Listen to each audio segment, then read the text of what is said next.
swim. You're gonna have to play a video clip of me saying that, because I've never said that. You got to play. Call the producer, tell him to play the clip right now. Why do you think that? Because like I know how to swim. Clearly, you know how to swim. But how do we get that stereotype? Got you. Okay, that's an important distinction. For clarity, Jamal Hill does not think that Black people do not know how to swim. I know how to swim, so I know I can. So but it's just why like, is it a stereotype? Why do you think that's a stereotype? Oh, 100%. There's obviously a level of truth to all stereotypes, right? Exactly. Like the stereotype that Black people like watermelon, right?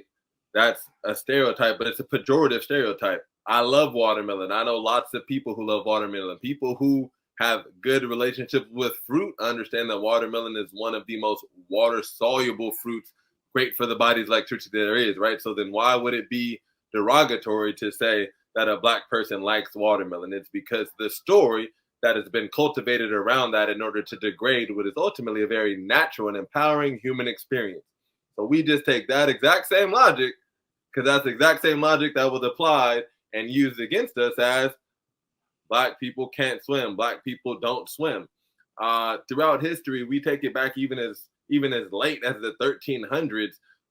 Coastal regions of Africa and many cultures throughout the Caribbean, which have since experienced genocide at the hands of colonialism and imperialism. These were the best swimmers in the world.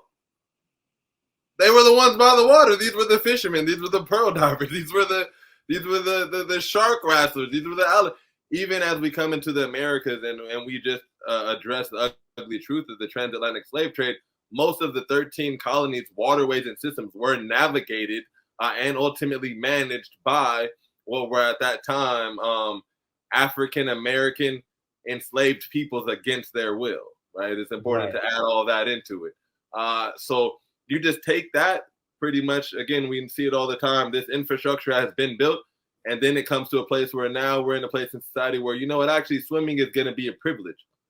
So for it to be a privilege, we must then we must sever the ties and relationships of ultimately non-white Anglo-Saxon Protestant citizens of these United States so that they feel special and they can have this experience and everyone else cannot. So you take that, you add in discrimination, you add in segregation, you add in misappropriation of funds, you add in slavery, you add in indentured servitude, you add in redlining, you add in literally civil rights infringements on parts of cities and counties around the nation that didn't allow people of color into swimming facilities and to partake in aquatic education.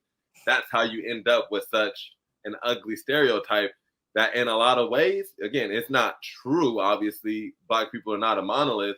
However, Black people, brown people in general, do drown at a much higher rate. That was a lot, man. They might need to run that one back. I low-key just dropped a little bomb on them. No, that's going to be a clip I use to promote that. All right, there we go. Because I didn't expect all that. I just expected a little quick banter, quick laugh, like, nah, you dropped